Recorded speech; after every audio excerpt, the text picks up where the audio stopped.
Hello and welcome to the Board Game BBQ Podcast. Thanks for tuning in. Episode 262 in your ear holes tonight, and it's going to be an absolute cracker. Of course, proudly brought to you by Advent Games and our Patreon patrons. They're the folks who make this show happen each and every week. My name's Dan, and I'll be your host for tonight, but I'm not alone. Dear God, we wouldn't subject you to that. No, today I'm joined by not one, not two, but three others here in podcast land. First up, we have the man who mentions his hometown of Warrnambool so often that he's been considered by the town mayor to receive a key to the city. Don't worry, it's just a coat hanger. It's Conor. Okay. And it has bite marks in it because just like Homer Simpson, I thought there was chocolate inside the key. So, now what's going on, Dan? Not much, mate. I'm really pumped for today's episode. Yeah, me too. And second, we have one of our newest kids on the block, but she's already set the community ablaze by declaring her hatred for all space games and anyone who likes space games. At least I'm pretty sure that's what I think she said. Welcome back, Dana. I can't believe you said that. Hey, you said it. I rewound the tape when I listened. Thank you. I'm glad to be here again for the second one. I'm not sure I'll be here for a third. No, I think you're going to do just great. And lastly, but by no means leastly, I think that's a word. We have a special guest on the show today. So you may know him from his many games, including Space Base, Cubido's Dead Reckoning, Rolling Heights, Mystic Vale. He's a games designer. He's a Los Angeles native. But of course, he is winner of the 2022 Board Game BBQ Award for Best Party Game. Please welcome to the show, John D Clair. Glad to be here. Looking forward to it. I'm also particularly looking forward to Dana's zinger questions, apparently, which sounds like it's going to be all space-based related questions. Since she hates space games. I did think when I was around that she hates space games. But just for the record, I really like Space Base. Dana, you don't have to lean into the mic to get your point across. It's okay. It's all right. She really drove that point home. I did. I forgot to mention it when we were doing we were talking before we started, but I did get the spatula. Nice. which is your guys' award for the party game thing, which is great. Am I supposed to use it? I've got it on the shelf right now, and I'm like, this is a really nice spatula. Hey, nothing but top quality barbecue equipment for our winners. It would be very, very un-Australian if you didn't use it, to be honest. Okay, with you. all right, I'm supposed whatever. to use it. I will put it to use. I think so. Yeah, it's almost like you're going to give someone a wallet for a gift. It's like it's bad luck to not. Is it bad luck to not use it, or it's bad luck to not have money in it when you give it to them? But yeah, although you're coming. Well, I was going to say you've just had your summer, but in Los Angeles, every day is summer, isn't it? Any day could be a barbecue day. That's right. Yeah. Oh, that's great. That's awesome. Well, we're great to have you on the show today, John. We're going to do our normal show, but first we've got a couple of questions just to ask you from our community and ourselves, and you've already sort of buried the lead that Dana's got some big questions for you too. But we'll just kick off because I wanted to ask you. I wanted to ask you about being in LA. What's the board gaming scene like in LA, and what was it like growing up there and getting involved in the hobby? So LA is enormous. If you've ever flown into LA, the last 20 minutes of your flight are just 20 minutes, probably exaggeration. The last 15 minutes of your flight are just flying over just endless houses and buildings and city for miles and miles. And of course, all of it is not technically LA City, but it's just one giant ongoing metropolis. There's 80 different municipalities within LA County. And as you would expect, you can go all over the place to find games being played. Yeah, you can game every night of the week in LA if you know enough different game groups. Not to mention probably playtest every night of the week if you want to with different game designers. There's a lot of local designers here, a handful of local publishers here.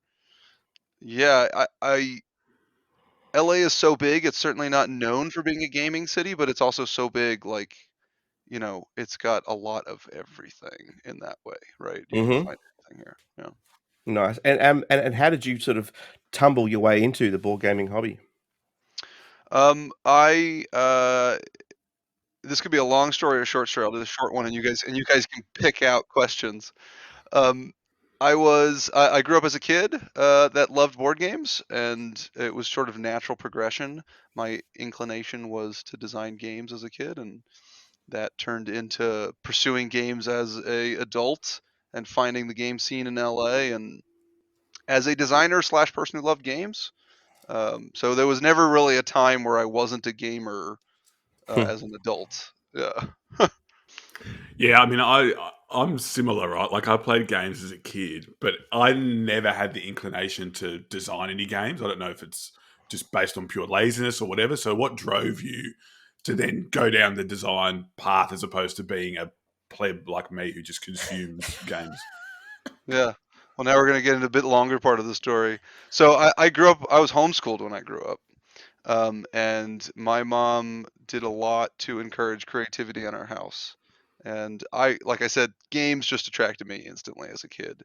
Some of the earliest creations I did was drawing mazes, and I would gamify them. It wouldn't just be like get from start to finish. It would be like get from start to like go pick up the arrows and the swords, and then you have to go Nice. fight your way through the That's so monsters, and then cool. go through the Yeah. tunnel, right to the other side. And I remember I made a 12-page maze. It was a single maze that was like a monster fighting maze, and you'd go from one. You'd have to get to the exit to jump onto the next page. So I was just grew up in a household that had stuff around to make things, and when I was inspired to make a game, I would just start making it. And my 7-year-old, 8-year-old games were all pretty unplayably bad. My first playably decent game, I think I was 9, inspired by Pokemon, and I give my mom a lot of credit for this whenever I tell this story. She sort of ingrained in us a frugal creativity that was like, if you can make it, don't buy it, right? So like when all my Yeah. friends were getting Pokemon cards, I was like, there's no way my mom's gonna buy me Pokemon cards, so I'm gonna go make a little card game about monsters fighting each other. And I didn't know how Pokemon played, but I came up with a little dice game that players had monsters and you rolled dice and you'd fight. And it was called Monster Cards, and it was fun. You check dice, and it kind of worked. Yeah, and it just progressed from there.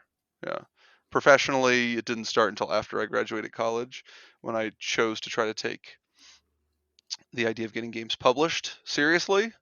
Not as like this is going to be my career, but like I want to do that. I want to see if I can make that happen. Yeah, for It'd sure. be cool if I Yep. made good money on it. I don't expect to, but it'd be cool. And I've had good fortune in that regard so far. Well, I mean, I'd say it's probably less good fortune and hard work because, sort of delving a little bit forward now, we know that your trademark, what you're known for, is this card crafting mechanism. So obviously you were looking at making card games from a young age. Did that influence then the card crafting mechanism that started in Mystic Vale and now has continued on for so many of your other massive hits? I am inspired in many directions with my game designs. Many different things will inspire me, and there's just a small handful of game styles that I don't like, and pretty much everything is fair game in terms of what I enjoy and what I would be inclined to design. Card crafting in particular came from a design approach that I've come to call kinetic design, which is a term I sort of made up. I looked it up and I was like, this term sounds cool and kind of describes what I mean, and I couldn't find any other use of it except in like interior design. So I was like, okay, I made up that term. Claimed. Yeah. TM. So I call it kinetic design. I describe it as the idea of using the physical nature of components that either exist or exist as game components or exist as things that could be game components, and then seeking innovation and new game systems via the kinetic or physical attributes of that thing. So the original idea for card crafting came sort of from a brainstorming session with that purpose. And when I was going through different game components that exist and saying, has this been used in a game before? If it has, is there a way to use it that's never been used before? And I landed on card sleeves. And I was like, this is a common game component. It's never been used in a game in the sense that the game couldn't be played without it. And what would that mean if it were an essential component in a game, right? And that's sort of where it all originated. Yeah. And because I think, like, for me, that design philosophy and the use of the crafting cards sort of has changed was with the release of Dead Reckoning. So you obviously went from having, a card-based game in like Mystic Vale, where it's a card-based game, you're playing cards against each other, to now the cards are resources to do totally different actions. So is that something that happened organically, or is that something that you wanted to always implement into your game design, where the cards are now used as resources as a broader game, like in Dead Reckoning? Yeah, I never saw card crafting as a single-use concept. When it originally came out, a lot of people sort of described Mystic Vale as an innovation on deck building. Yep. And I think that was a little narrow. I've always seen card crafting as an innovation on the use of cards. Right, and there's plenty of games that use cards that aren't deck builders. Now, so not every card crafting I've made to date is deck building. I particularly love the deck building system, and I've used it in very different ways in the card crafting games I've done so far. And a game like Custom Heroes wasn't deck building at all, but it was a card crafting game. Yeah, now it's just a tool in my tool chest. So when I've got a game that I feel like a card crafting component would either give it a new flavor that we haven't seen before, that would give people a unique experience, or it would solve a particular design challenge within the game, it's just a tool in the tool chest now. Yeah, for sure.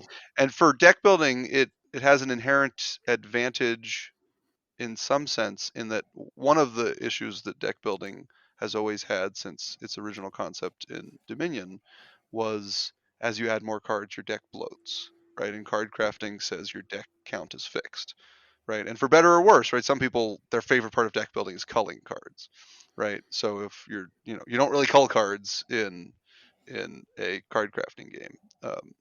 But it also solves the need for that in a sense. So yeah, it's just a tool. It's just a tool at this point, for any potential game that uses cards and would find use for it.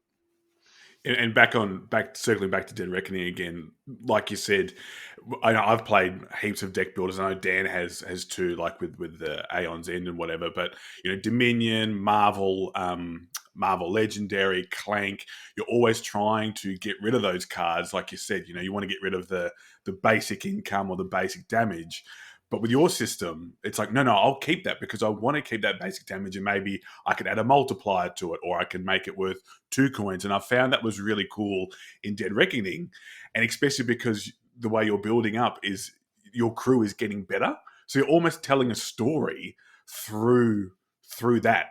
I've got this quartermaster, this deckhand, and now they're specializing in a particular movement. So it might be, now this deckhand, he's quite handy in combat. And I found myself nearly telling stories with my crew and be like, this guy, I want this guy here because I want him to be able to fight.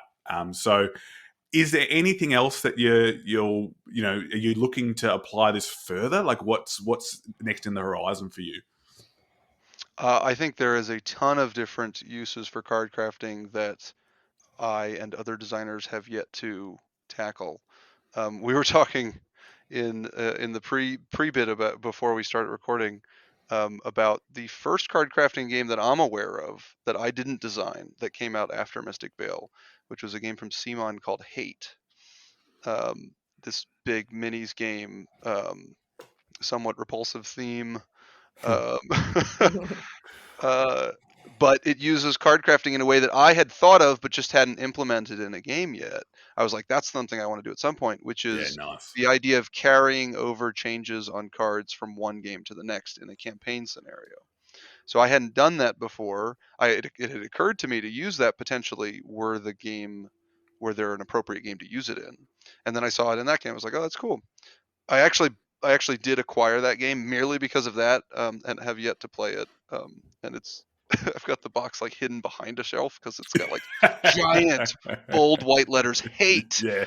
right, with like blood red, everything, and I'm like, I don't know if I want this out on the shelf in my dining room. But it's got that kind of like Sin City type art too, like it's black and Yeah, white. yeah. You know that even though there's no color to it, it's like that's grim. Yeah, I know the one you're talking about. I hadn't realized that they used card crafting. I remember it released on Kickstarter or whatever, but yeah. Oh, I know it's hard to get your hands on a copy, but maybe it might be worth, I don't know, adding it to the Board Game BBQ. Like we can play a game of it at the Melbourne Game Day, Dan. We'll see if we can absolutely. do it. So I'm working on 2 card craft.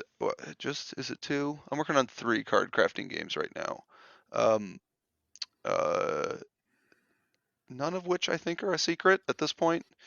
So 2 of them are with AEG and one of them is with Renegade Games, and they all do card crafting. Well, 2 of them do card crafting differently than I've done before. One of them is very much a innovation and redesign of Mystic Vale, innovation upon. So it's we're not calling it Mystic Vale Second Edition, but it is a new game that draws a lot of the core aspects of Mystic Vale into a game that gives you you a similar experience, but in my opinion, it's an improvement. I think it's an improvement. And then the other ones are, one is Brave. That's the working title. There's a good chance that'll change. And that's with AEG. And that's sort of like a cousin game to Dead Reckoning. And it uses the similar card leveling system as Dead Reckoning does. But I use advancements in the game have this linking system that is I haven't used before. Right. And so then yeah, go ahead. Go no, ahead. so like as in you can move from one to the next one, but you've got to have the previous one. Is that kind of? No, it's within the card itself. So cards come in or advancement cards have 3 different suits essentially, and the advancements actually form a circle on the card in the center of the card. So basically, they come in little pie, 1/3 pie shapes that slot into the card, and abilities on the cards. Some are shaded out, one of the 3 colors, and they're not active unless one of the other pie shapes adjacent to it links into it with the same power or with the same suit, and then both of them basically turn on if they link up next to each other. So you're crafting your card trying to create these powers that'll then light up if you can link them. So that's the way I'm doing it differently than I've done in prior games in that particular one. And then the third game that has card crafting that I'm working on is with Renegade. This one's very different than anything I've done before. It's a solo game, though it has what I think is a very compelling 2-player co-op mode, but it's designed primarily as a solo game. And it uses card crafting, but this time without transparent cards.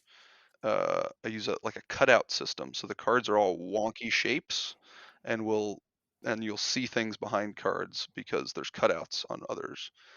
And the cards are double-sided, so you sleeve a front side and you sleeve a card that faces the opposite direction of backside. And then you'll sleeve advancements in between those two that will affect both sides of the card. And the game itself is, I describe it as a momentum deck builder. So card draw in the game only happens when you kill monsters. So all cards are double-sided. The front side is the side you get to use, and the back side is the monster side. Yeah, cool. Your deck is the monster side up because your deck is face down, so you see the monsters. And in order to draw those cards, you need to kill the monster on the back side. And when you kill the monster on the back side, you draw that card into your hand, which then gives you a new power that will hopefully let you kill some other monster or do something else that helps you kill monsters. So it's all about sort of building the momentum of your deck so that you can draw cards to kill cards to draw cards to kill cards, but you have to do it in the right order, right? If you kill a monster in the wrong order, your momentum will stall out. You have to take a refresh turn, you take some damage, right? Yeah, I'm pretty excited about that one. Honestly, I'm excited about all 3 of the ones I've mentioned. I think they're all I'm very happy with how all of them are working. Yeah. The one you mentioned in the middle, that sounds really intriguing too. With having to activate powers based on circles. That sounds like something that's right in my wheelhouse. Yeah, there's a few good innovations in that game. The card crafting it's another nice twist on it. The game, if you like Dead Reckoning, I suspect anyone who likes Dead Reckoning will like that game. I also think it's probably going to be a bit wider appeal than Dead Reckoning based on theme. It's yeah. I have high hopes for that one. We'll see. Yeah, excellent. So, John, being so successful, a successful designer, do you still have to pitch games to AEG? Because most of your games are published with AEG. And I'm wondering, do you have a story where it was your worst pitch ever? I'd love to hear it. Man, that's a really intriguing question. I do still pitch games. My career has definitely switched in the last few years from me reaching out to publishers and saying, "Hey, do you have availability to look at pitches? I'm a designer. This is what I have," to publishers often messaging me and saying, "Hey, do you have anything anything you're showing?" I used to be exclusive with AEG, or essentially the equivalent of exclusive. I'm not anymore. So when I make a new game, they don't necessarily get my first pitch. I have almost nothing bad to say about AEG. I think you can complain about any individual game and whether we should have done things differently, right? Who knows? But they've been great, bunch of great people, smart people. They've done a really good job with I think most of the games I've done with them, and I certainly intend to continue working with them. But I think I've got like 5 or 6 projects currently on the schedule with them. So a number of my games I'm just going to pitch to other publishers merely because, at this point, the next game I would sign with AEG would be like a 2027 game, right? Yeah, right. So Yeah. Like there's more openings to get games published with other publishers, Right. in a And quicker turnaround. certain game designs are just more appropriate with other publishers, right? AEG is very good at certain games, and they're endeavoring to be good at other games. Like in particular, Ready Set Bet was a particularly interesting game to sign with AEG, right? It's not really in their typical wheelhouse, right? That was signed at essentially the end of my exclusive deal with them, and sort of finished it off. Anyway, I think I'm getting away from the original question. The original question was about pitching, right? Yeah. And have I had any disaster pitches? Yes. There's no immediate one that jumps to mind. I actually really enjoy pitching games. It's almost I've got a lot of projects in the works, and I don't do as much pitching as I used to. And I actually really enjoyed the process of pitching games, and I kind of miss it a bit. But it's okay. I don't have any disaster pitch game that I can think of. I have some question marks in my brain about some games I've pitched in the past, like one of my games, Downfall, the second game I ever signed, I should say, and one of my least well-known and least well-reviewed games, and also one of a game I still personally look back on with a lot of fondness, even if I have disappointments in how it ultimately ended up doing as a published game. That one's interesting, right? Because it was a great pitch. I pitched it to TMG. We played it. Michael Mendez really liked it. And the very next day, it was at a con. The very next day, he flags me down. I was like, I want to play that one again. It was super exciting to sign that game with them. And I had at the same time sent it as an email pitch to Fantasy Flight. And they had said, yeah, send us a prototype, which is super rare, right? For them to even get back to an email pitch. Though I knew Corey Kineska a little bit at the time, so it helped. And the game with TMG ended up not being a commercial success.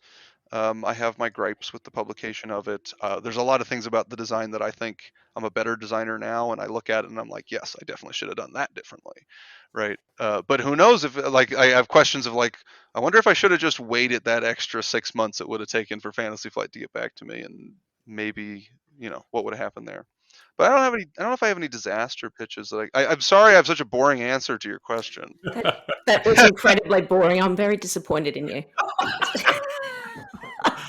John, just before before you jumped on, Dana was like, I'm going to be ruthless today. I was way too nice in my last episode. I don't stick my teeth in. So No. I'm sorry. I'm sorry. I know her. I'm not friends. No, I'm just kidding. So, just when you're talking about theme, when you publish a game, because you were talking about Dead Reckoning, that perhaps if your next game might have the one, I think it's called Brave, might have a slightly wider appeal because of the theme. Is that something that you think about? And when I say that, I'm more thinking about women in gaming, that they have a tendency maybe not to gravitate towards space or yes. No, I just for the record, I really like space base. But I'm wondering if you think about that when you're thinking about games, do you think about the theme and making it more appealing to women at all? I approach game designs typically from a mechanics first standpoint. I'll usually be inspired by some game system, and then if that game system clicks into what I think is a cool game, or sometimes I'll have a game system and I'll look for themes to inspire then a game to put around it, or if I already have one in mind, or I'll test game systems around that mechanism that I think is innovative or different or underutilized. Um, and when the game it clicks into place, then I'll say what theme makes sense. And sometimes my idea ends up being different than what the publisher's idea is, and I have to decide whether I'm going to put up a stink about it or defer to them, right? So Space Base is an example of a game where I came up with the idea, I designed the game, I had a particular theme in mind that I still like and actually prefer over the final version of Space Base. They liked that. I think the name was super compelling, and I think the theme is super irrelevant for Space Base and not particularly compelling. And that was a case where I deferred to them. I was like, that's okay by me. Um, I think I'm a little bit more of a stickler now than I was back then. But the accessibility of a theme, whether it's cross gender or cross backgrounds, matters. It doesn't necessarily overwrite if I think a particular theme is more appropriately placed with that system of mechanics, right? So if a game fits a particular theme really well, I wouldn't want to put a theme on it that doesn't fit it really well just because I think it's going to be more appealing to a wider audience, right? But if I have a choice between two themes or multiple themes where I think one is going to appeal to more people, or at least not turn off a certain subset, I'm going to prefer that one for sure. The other thing is I'm inclined to stay away from themes that feel like they're getting used a lot, and then at the same time look to other games for themes that's like, oh, that's clearly a theme that has a wide appeal, that brings in people of different backgrounds, and that is a check mark for it. It's also a negative if I feel like that theme has now been on like 24 different games recently, right? So like nature themes, I love nature themes in games, and man, is there a lot of nature themed games in the last few years that have come out, right? Like when Mystic Vale originally came out, I wanted that to be, my original name for that was Pax, P-A-X, which is peace in Latin, right? And it was about making a garden, and there was no dudes with swords and stuff. What it ended up being over time, and I kept pushing back on it. I was like, let's make more cute animals and pretty pictures. Yes. Um, Yes. and the art often ended up being what looks like magic, like green in Magic, right? Which I was consistently disappointed by with a lot of the expansions. I think the base game actually clicked a little better to what I wanted the theme to be, and the expansions drifted away thematically. At that point, I was very much designing the game systems, giving it to AG, saying these are my, in some cases, these are what I think the cards should be, and then a lot of times it would just end up differently. And then for me, it's a question of, do I spend the time and the sort of relationship capital to push back on that? And that calculus is different whether it's a base game or an expansion, where the expansion is meant for already fans of the game. It's not going to matter as much. But that's a perfect example of a game that ended up being a bit different than I wanted it to be, and I thought the nature theme was perfect there. And that was actually before that was 2016. It was before sort of where 4 out of 5 games is a nature themed game, which it kind of feels like a little bit now. I should say that feels true. That feels a bit true of games that are in the lightweight category. It's less true of games when you go up the complexity scale. But how could you possibly sort of safeguard against that? Because, I mean, games that you're working on now won't come out for another 2 or 3 years, and so you can't necessarily anticipate what other themes are gonna be coming out in Yeah. 2 or 3 years' time, That's can a you? super fair point. Yeah. I mean, I'm just saying, don't be so hard on yourself. That's all I'm saying. Yeah. no, but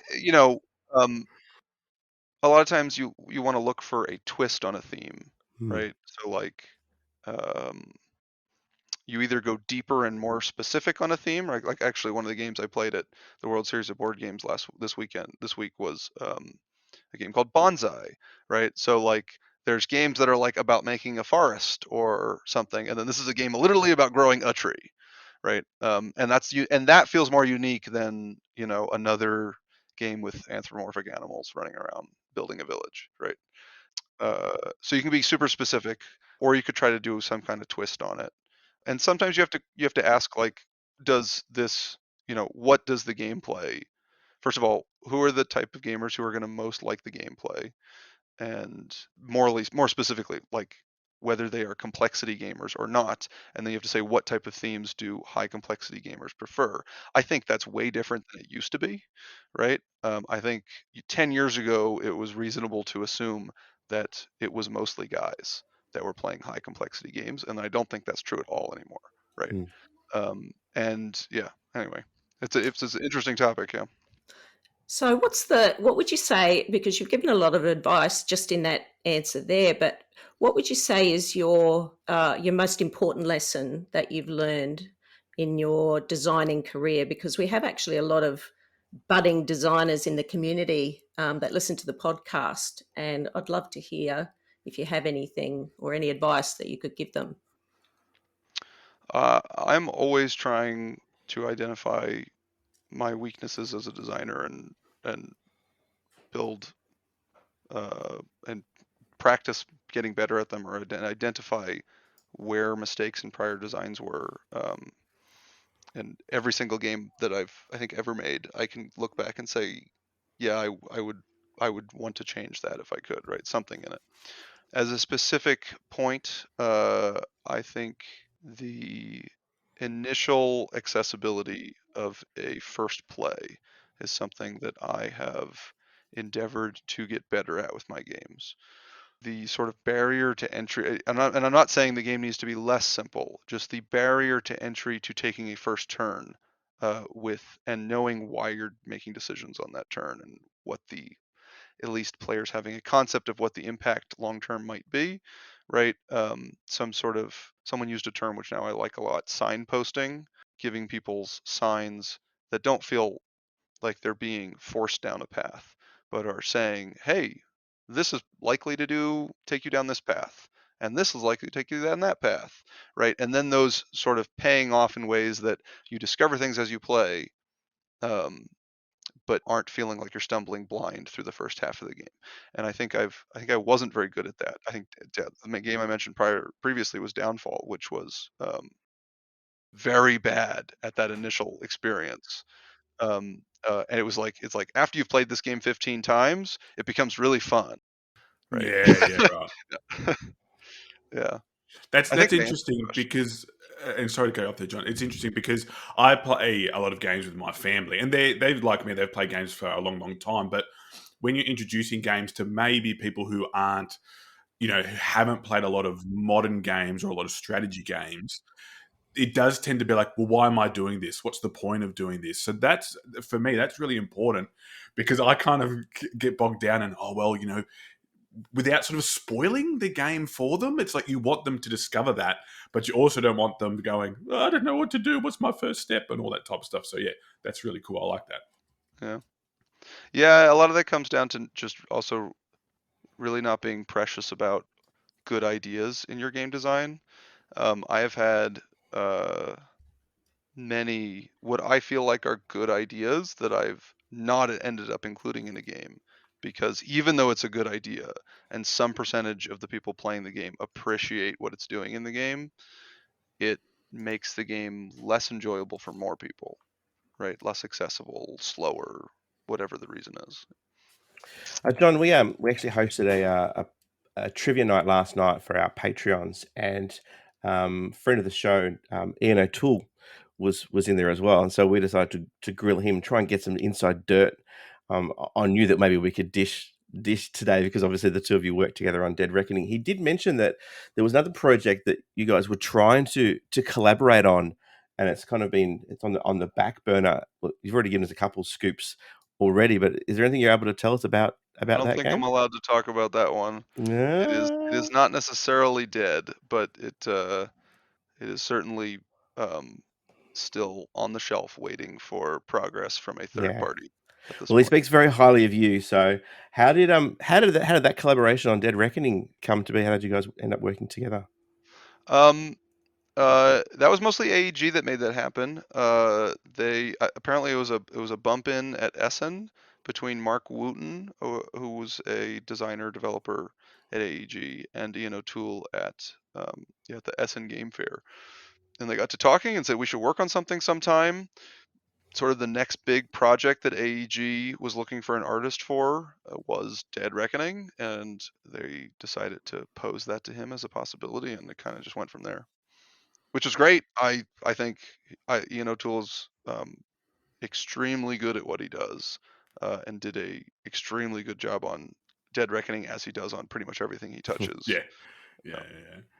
And he is super professional. He's great to work with. Well, he wasn't I have last night, zero but complaints about I working was with just going to say, why are you laughing, Connor? Because last night I mentioned something about board game there's professionals. no dirty secret. There's no dirty secrets or hidden opinions that I'm not saying. I have nothing bad to say about Ian. He's great. Well, that makes one person. I'm kidding, Ian. I'm kidding. Except that he's in Australia, which Yeah. no. He's on the other side. He's on the west coast. So we've got a couple of questions from our patrons, if you're happy to listen. I'll start with the one that's sort of, I guess, based on games, and the rest are sort of based on you. So this is from our friend Draymond. So with rolling of the two dice in space base, the outcome will average over a predictable range. With the rolling of meeples in Rolling Heights, or with the cube tower in Combat and Dead Reckoning, the outcome is a little murkier. How do you approach component rolling, I think that's what that's supposed to be, in your games, and what is it that you like about making things harder to predict for the player? Yeah, I wrote a whole piece about I wrote a design blog about Rolling Heights, because the difference between rolling meeples and rolling dice is subtle. I mean, it's obvious, right? Thematically and tactilely, but strategically, the difference is subtle. So, like, if I were to replace the meeples in Rolling Heights with dice, I probably would have done something like a 6 is equivalent to a standing, a 5 and a 4 equivalent to sideways, and 1, 2, 3 is equivalent to flat. And the rules would work pretty much the same, and the game would work. But there's a subtle difference between the experience of rolling dice and rolling meeples, which is exactly what the person asking the question was getting at: the murkiness of the math behind it. In particular, I think in a push your luck sense, where you're not just rolling because it's your turn to roll. You're rolling because you're choosing to roll, right? You're saying, I want to get this outcome, and I think I can make this work. I think it's worth the risk. And that risk calculation becomes almost more of a from the gut, like, confidence, I can do this, as opposed to the math checks out type of thing, right? Which even in dice games, I think you're often having more fun when you're not mathing out everything. You're just like, I'm gonna go for it, right? And the swapping out the dice for something where you just can't math it out sort of almost forces that state of rolling with gusto as opposed to rolling with math. And there's this slight little bit, particularly in Rolling Heights, not so much with Dead Reckoning. There's this little bit of feeling like you have agency over the outcome. Like if you roll it towards the side of the box or you drop it down in the right way, you're likely to get a better outcome. And all of that, there's some truth to it. It's not like I've seen a lot of rolling, and there are better methods. They're not much better, right? And often they crash and burn just as bad. And I couldn't tell you the math on it, right? But there's some you feel like you have agency over it in a way that dice you wouldn't have. We have a question from Ben. Is your dog also named Indiana? Me? Yes. I have no dog.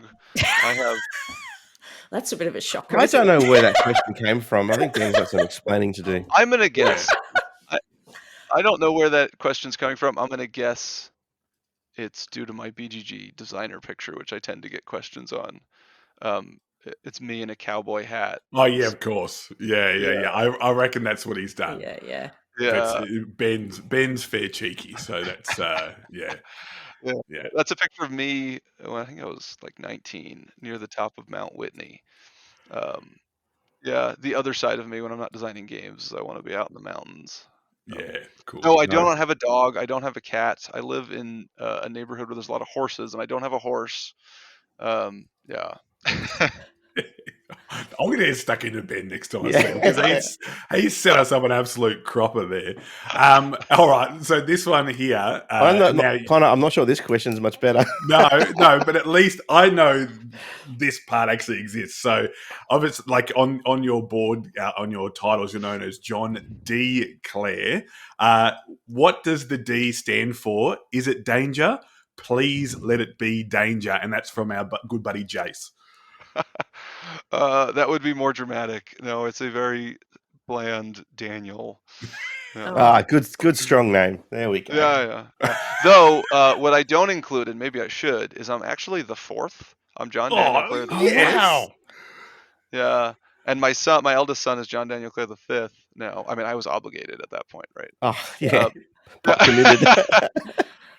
That's so maybe I should include that, but I don't currently, because that's not in like Aussie culture. That's not something we tend to do. Is sort of even though I know people who are Johns after Johns or whatever, but they don't go by. So it is cool. Like when that happens, I feel like we're in the presence of like royalty. Like how far back does it go? Like just throw an Esquire in there as well, and we'll all be genuflecting when you walk in the room.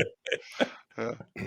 Oh, that's excellent. All right, so I in my head canon, you're still going to be. Oh man, John Danger Clair the fourth just has such a good ring to it, and you can have that profile picture, and no one would call you on it. It's like yes, that's definitely. Yeah. If for no other reason than you get to say Danger's my middle name. Yeah. If you're heading to PAX Australia 2023 this year, there is lots of exciting things to experience around the tabletop hall, including an activity which is sponsored by Let's Play Games called Games Quest. There will be quest markers located at different tables around the hall, and a passport to collect stickers as you complete all the different demo games on offer. And as you do this, you'll collect prizes like dice trays, bits bowls, and even quality board game bags valued at $100 each if you complete enough demos to do this. The stock is limited, and we hope to see lots of people trying all the fantastic new games that will be on offer at PAX Australia thanks to Let's Play Games this year. See you at the table. Look, really appreciate your time, John, and letting us sort of put you under a bit of a grilling there. If you're happy to stick around, we can actually get to talk about some games. I might give you a bit of a breather as well, and throw it over to Conor. Conor, have you been playing anything interesting in the last couple of weeks? Well, I actually have played more board games the last 2 weeks. I'm probably a bit like John with the World Series of board games. I was lucky enough to go see Def for his birthday, and I put up a post on our Facebook about all the games we played. It was so good. I mentioned like filling my cup. So it's sort of a bit empty at the moment, and like it was really cool. So I also got to hang out with our good friend Harry. Look, I could run through all the games, but I think one of the games that I just want to talk about briefly, which for me was a bit of a surprise, was Framework. So I don't know if you guys have played Framework. But it's a tile drafting game in a way. So what you do is you put out tiles plus one of the number of players, and the tiles will either have a scoring, a frame, or both. And the idea is for you to sort of link off in each of your grids as much scoring as you can. And it's funny because we also played Trailblazers the same weekend, and it had a little bit of a hint of that as well. You didn't have to link back around like you do in Trailblazers, but there's, I think there's 4 or 5 colors, and each of them represent a different frame. And then they'll have a number, and then they might be like, okay, you need to have 4 of green and then a yellow frame, and then you'll score that many points, and so on and so forth. It's really, really cool. It's an abstract, and I always like to circle back to abstracts, because while I like playing heavy games and strategic and more thematic based games, an abstract is also good, like little brain tickle that I get as well. So Framework was really, really cool. I also, just quickly, I played Age of Innovation, which I'd like to talk about more when we've sort of got a bit more time, when we have a chance to as well. So that was really cool. As a big fan of Guide Project, I liked the mix between the two games. So with Terra Mystica and Guide Project, obviously they're closely linked. But if you don't mind, Dan, I might just get stuck into my sizzle, if that's far away. Yeah. So my sizzle for this week is Lorenzo il Magnifico, or when I played Lorenzo Not So Magnifico, because I was very, very bad at it. And what Lorenzo is, it's effectively a game where you're moving up tracks, but it's got a couple of cool wrinkles, and it's not a new game. It's one that's been around for a while, and it's sort of a favorite amongst people. And it's kind of got a little bit of similar DNA with Castles of Burgundy, where you use dice values to effectively operate different cards that you have. So you've got a big board in front of you. That's the player board, and it's also the card market. And then you've also got your own player boards, which you're going to be adding production cards and scoring cards to. But the really cool part about this is that there's 3 die in the middle, and you've got 4 workers that you can effectively put out. So that's like your family. So you can put your family out. And each of the 3 of the 4 workers, so they're little cylinders, they represent the different colored dice.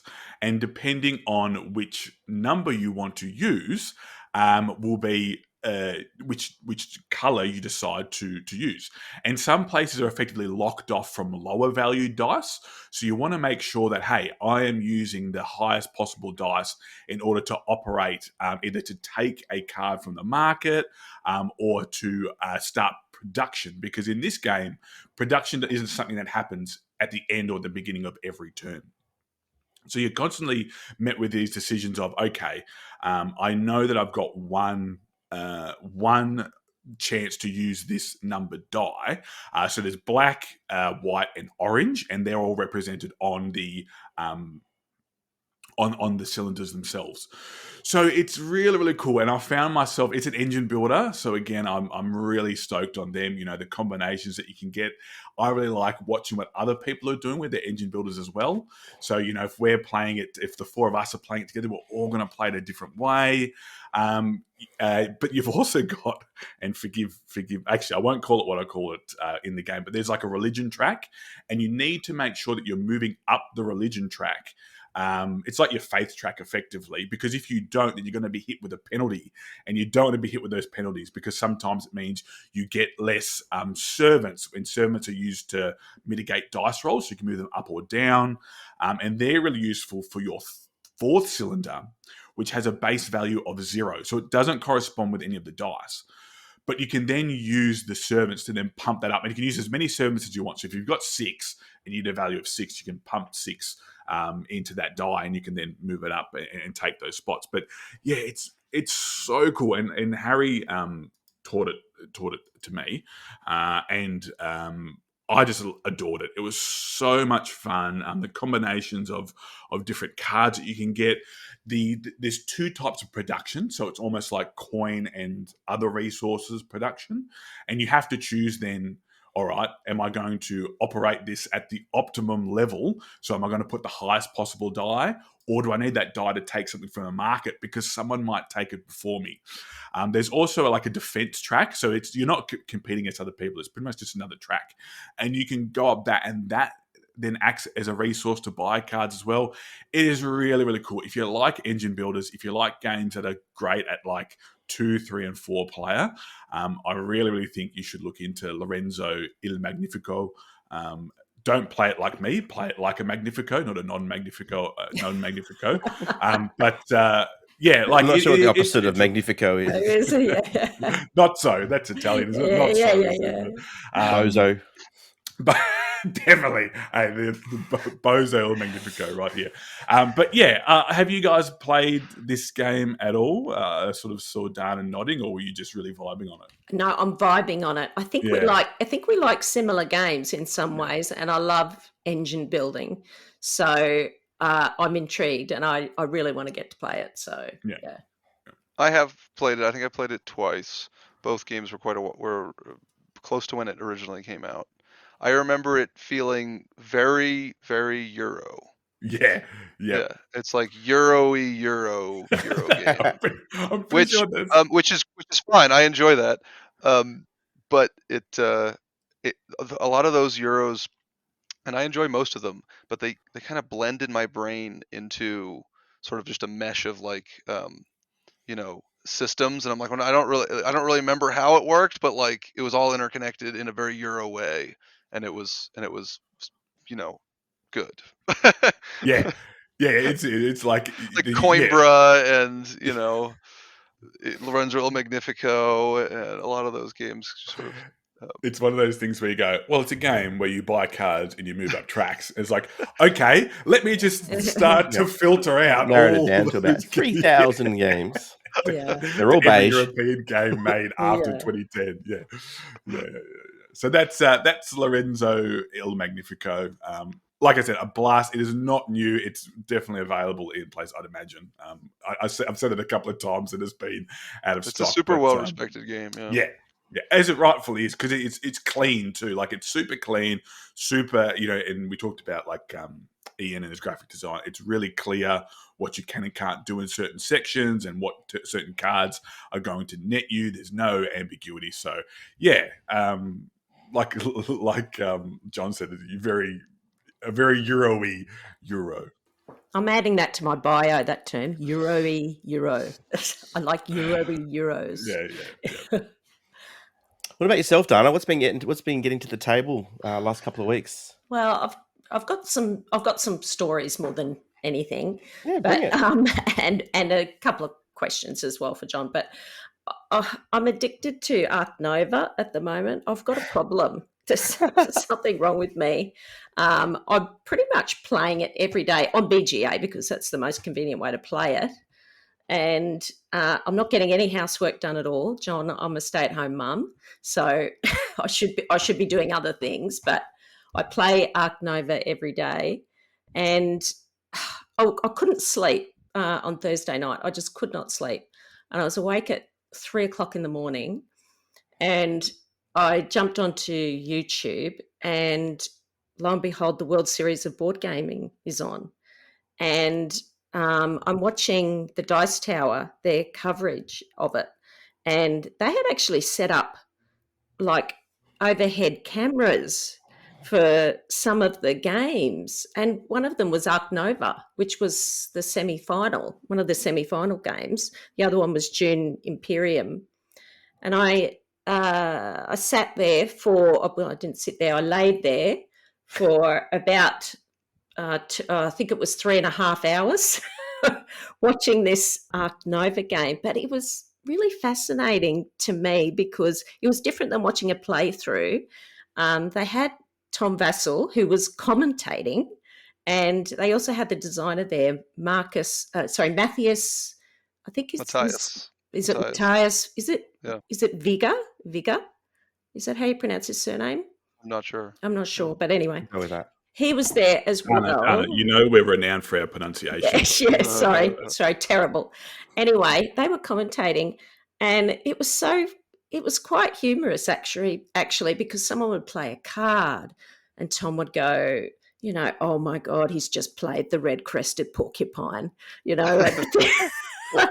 things like that, or Matthias would say, oh, I'm not sure why he put the petting zoo there next to the kiosk. That was the wrong move.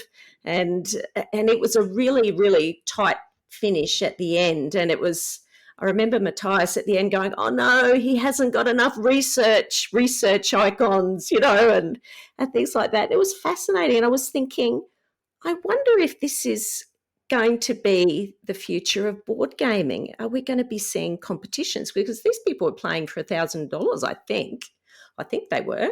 But I wonder if this will be the future of board gaming, where we're going to see commentary on people playing it, not just like in a playthrough where you're more just sort of learning about the game. When I watch a playthrough, I'm more learning how to play the game, really. I'm not really looking at anything else. But you'll be able to see people's cards and everything like that, just like in the World Series of Poker.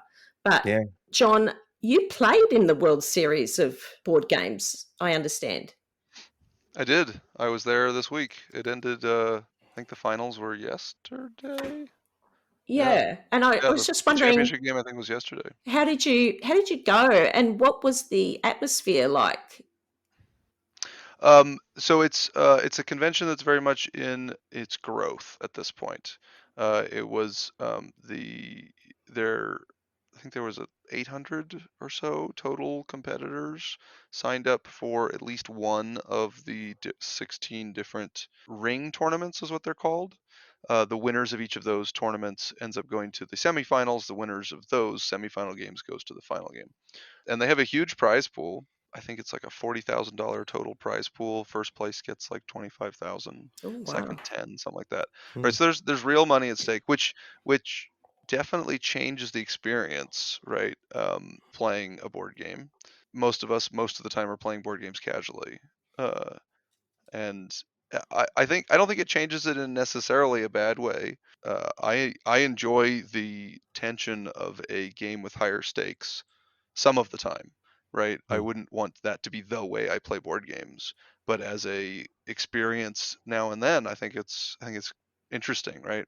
So I was in the Seven Wonders tournament, and Seven Wonders, I think Seven Wonders is an absolutely fantastic game for a whole mess of reasons. One of the reasons is it's so flexible. It's so good as a casual game, right? You get a hand of cards, you pick the one you like, you play it, but then there's just layers of depth to it. And then in this tournament setting, we're all going as deep as we can in those layers, right? Looking at the cost of the cards, seeing if the other person can buy it, knowing that I passed the other person a resource card that if they draft, then they could buy it. Are they likely to draft that this turn so then they could get this? So then I know that they'll have a military in 2 turns so that when I get this military, and I know I've only seen 2 military cards, so I know there's a military card in the hand coming to me because no one's drafted, right? Like you can go way deep on it if you want to. And it's this, and the tournament is like everyone's doing that, right? Yeah. So I think that was really cool. It's in its growing pains though, to a certain extent, because unlike chess tournaments where it's just chess, there are 16 different games, and they all, to varying degrees, are more complex in the sense that on your turn in chess you make a move, right? Obviously, strategically, chess is a very complex game, but rules-wise, it's not terribly complex, so it's easy to tell if someone is cheating, right? Whereas a game like Arc Nova, it's a little harder to tell if someone's cheating merely because of the complexity, right? And because there's actually real money at stake, I think cheating is probably very low, but higher than you would expect in a casual, right? Like in a casual setting, or at least the temptation to cheat is higher for the people so inclined. And there was a few of instances of that. And one of the things they're just going to need to get better about is having very strict rules about timing and stuff. I remember one story of, it was one of the tournaments. they have a time limit on the length of the game, right? If I was the going to whole game ask you goes that. Yeah. if the game goes way too long, they call it and it's over, and they have some rule about who wins at that point. Or they go into like super enforced. You all have like 1 minute turns, and if you don't take your turn, you forfeit your turn, right? And the game up till that time limit is like played like normal, right? So there was one game that had a 2-hour time limit. It's a 2-player game, and this guy was telling me a story about it. And one of the 2 players in the game took 110 of the 120 minutes on his own turn, right? Jeez. Wow. So they need strict rules, right? Like you can't like, at some point, obviously that's not going to work, right? Yeah. No. Well, like in poker, a player can actually call time on another player, Right. and there's rules Yeah. around whether how and They'll need where that, they can do right? that. Yeah. So they're going to need to have strict rules that are easily describable to everyone, so people don't get caught unawares by some rule. Do they have a referee like at the table? Yeah, I they do couldn't have quite they do have see. judges. They do have judges. The challenge rate, of course, is also there's 16 different games, right?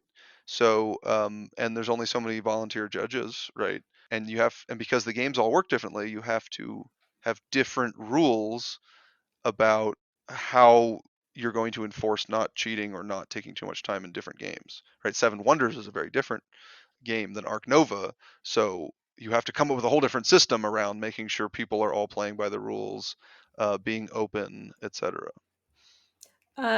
Did you get the wooden spoon? There's a wooden spoon. That's what we refer to here as when you come last. Did you come last? Oh no! So the Seven Wonders tournament I was in was a 3-round tournament. I just barely won the first game, and just barely lost the second game. Both super competitive, fun games. Yeah. You could add a wooden spoon to your spatula. I was going to say, the fact that you started this by not knowing when the final was didn't actually bode well for you. Oh God! I'd better go into my sizzle because I talk too long. Sorry. No, it's all right. Today I'm going to be talking about a game that nobody's ever heard of called Heat Pedal to the Metal.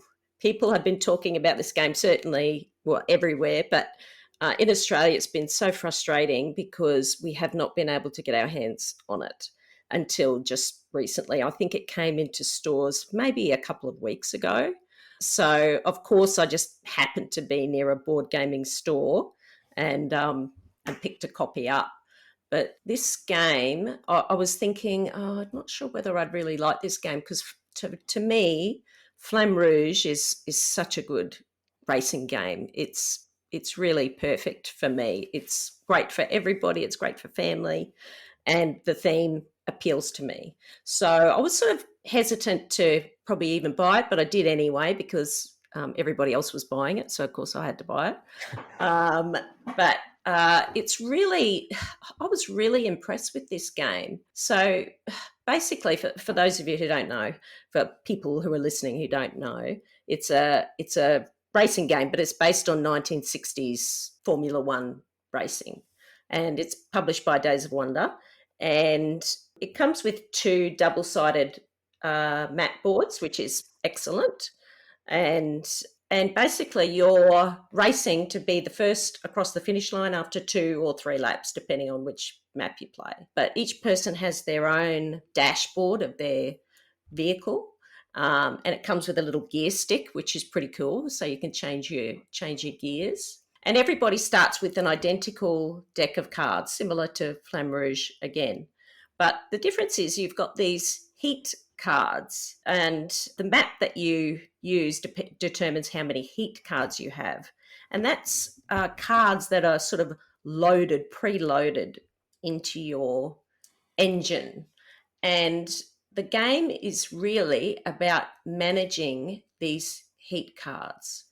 Because first of all, you'll select the gear that you want to play in, 1 to 4. You'll select a gear, and that determines how many cards from your hand you can play. From a hand of 7 cards, for example, if I was in gear 3, I'd play 3 cards from my hand. And we all do that simultaneously face down, and then from front to back on the racetrack, you just reveal those and move your vehicle. But what's really interesting with these heat cards is that they give you the ability to push your luck a little bit.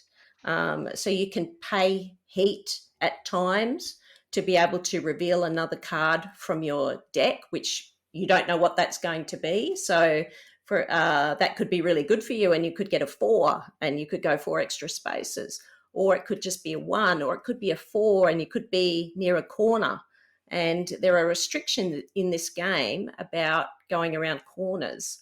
And if you go over a certain speed around a corner, you have to pay heat. And because you've only got 6 cards in this heat deck that you're having to pay, and when I say that, paying is putting those cards into your discard pile, and then eventually they come into your hand. You can't play them, so you have to get them back into the engine. And to do that, you have to go down to a low gear to be able to do that, to be able to put them back into your engine. So you're constantly thinking, is this the right time to use the heat? I might need it later. And am I going to have enough time to be able to put it back into have a turn to put it back into my engine to then use it when I need it? And that is really interesting. And I'm referencing Flamme Rouge a lot because I noticed in the Discord community this week, there was a lot of talk because that's what it's mostly compared with, Flamme Rouge. And Flamme Rouge is different because you've barely got enough cards in your deck to finish the race. You have to almost slipstream in Flamme Rouge to even finish the race. I played a game yesterday with my kids, and actually my daughter didn't even finish the race. So this is a little bit different. It's great because it encourages you to push your luck and to put your pedal to the metal, so to speak. It encourages you to do that, and you're using the same cards. So you're never having that running out of cards. But the best comparison I can make is that, to me, with Heat, you're playing the track. You're playing the other players, but you're really playing the course. And in Flamme Rouge, you're playing the other players, to me. That's what it feels like. Which is funny because, like, if you think about that's car racing compared to, like you think of Tour de France compared to Formula One, it's like Formula One, you're just trying to finish effectively. And if you're the first one and you've managed your tyres the best, then you're going to do well. Whereas with the Tour de France, it's the teamwork, it's, when to push, when to go and all that stuff. I know it's across both of them, but it's just funny that you say that because I can see the theme in both of them. Well, it's very much like that. And as I said, you have to slipstream, and it's quite nice in Flamme Rouge that you've got 2 riders that you're working with that both fulfill different roles. So you've got that, you're trying to meet that balance, and in some ways you can protect one rider from the other from getting exhaustion cards if you're at the front of them. So it's quite interesting. But I would say with Heat, there's probably just a bit more to it. It's a bit more of a gamer's game to me because you've got these extra modules that come with it. And so there's like weather modules, which Flamme Rouge has as well. But you've got this part which is called the garage module, and you can upgrade your vehicle. So that to me is what makes this game special, and that's how I would probably prefer to play this game. We can have little additions that are different to everybody else, and you do that in a drafting mechanism, and you can have this asymmetry in your deck, and that makes it really interesting. So overall I loved this game, and I'm so glad that I picked it up, and I'd highly recommend it. Sounds great. John, are you familiar with Heat? Pedal to the metal? I played it once, so I have not gotten to see what is often described as the coolest part of the game, that whole upgrade campaign thing. I did think the deck building is very clever in it. The system with the heat, as Dana described great, is very clever. Yeah. It accomplishes exactly what it's trying to accomplish in a very efficient, low rules, low complexity way. Yeah. Nice. It certainly sounds like that racing element does come through, Dana. Sounds really and good. I actually saw an interview of yours, John. I think it was with Tom Vassell, and you said that in certain games you like to create stand-up moments. And that is the kind of game to me that does that. And actually the first time I played it, I didn't stand up, but I screamed at the end. I won by 1 card. I played a Heat card. and I drew a 4 and I won by like one space, and I screamed. The whole restaurant turned around and stared at me, but I was so excited. And it's that kind of game to me. Sorry. It was very exciting. Yeah, I love that stuff. Yeah. Well, John, did you have any stand-up moments at the World Series that you were at recently? Any games you want to mention? I got a lot more games played than I typically. I mean, I play a lot of prototypes. So this was a nice chance to play a handful of other games. Probably played more Crokinole than anything. Nice. I had a bunch of Crokinole boards set up. That was good times. Ironically, the biggest stand-up moment at the con of playing games, if we're asking about those, was Ready Set Bet.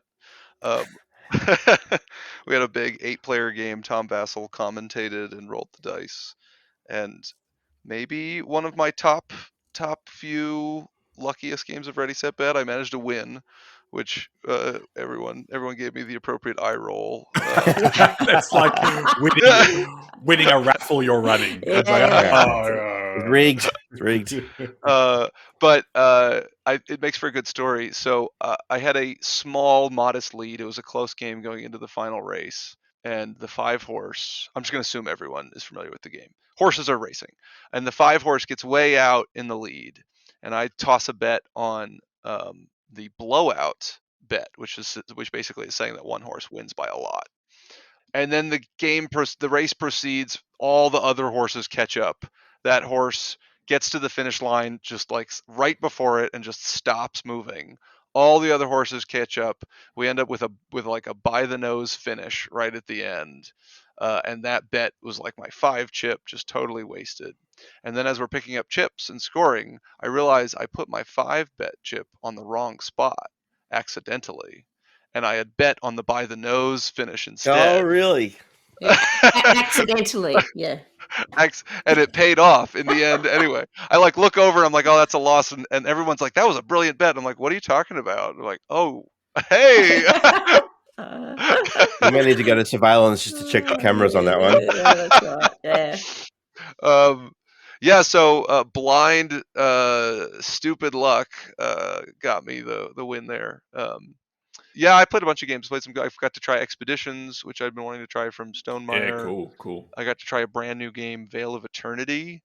I think it was on Kickstarter recently, or it's like an Essen release. It was a prototype that someone had there with them. One of the content creators that was there had brought it. Very clever little drafting game. Pretty art. I got to try Bonsai, the game about making a bonsai tree. I played Mexica, the classic from I want to say Kiesling and Kramer from way back when. I had never played that before. That is a petty game, but if you approach it lightheartedly, it's fun pettiness. Yeah. If you've ever played it, yeah. Just boxing people in just because you can, Why not? You don't play games to be nice. Let's face it. Come on. Yeah, fun pettiness. If you're into that. Of course, I did the 7 Wonders tournament. I played another designer's prototype about rabbits building a burrow and going on adventures and sometimes going to war with each other. That game was cool. It had promise. I liked it. I hope my feedback was useful.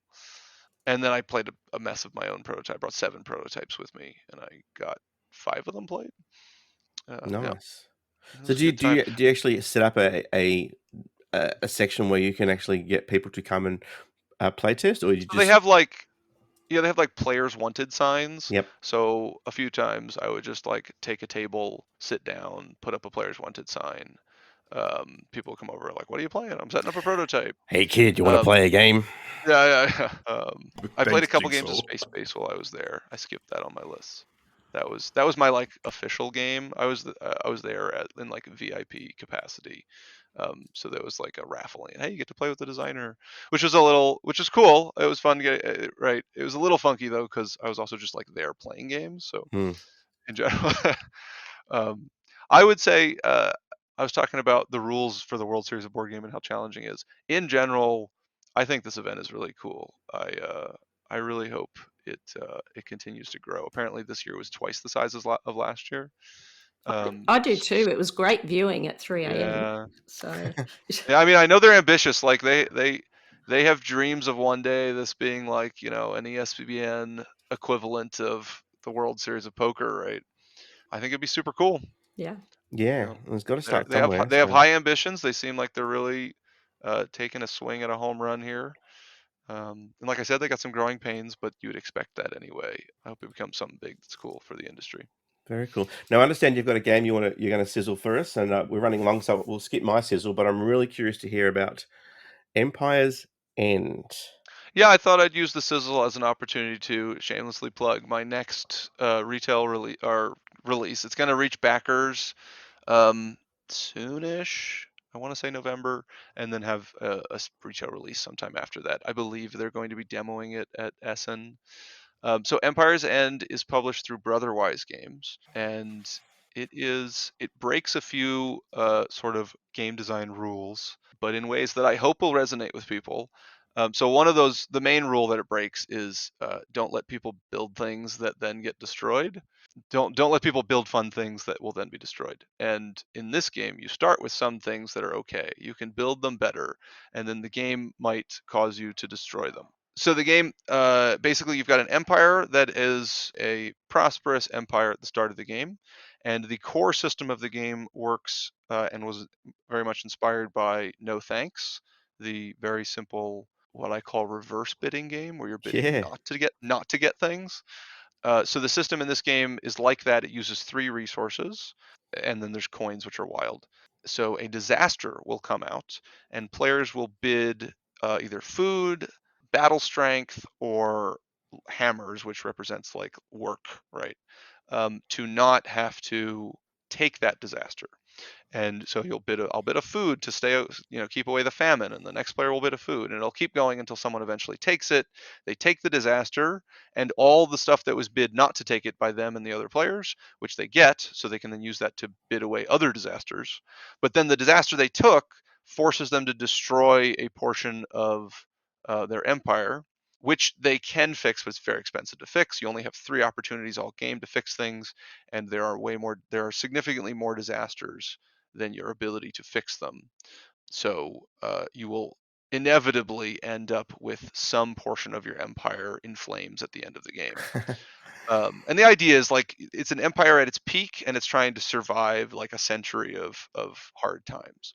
And the empire that survives it the best will win. And I like to say you start with 150 points in the game, represented by the things that you start with.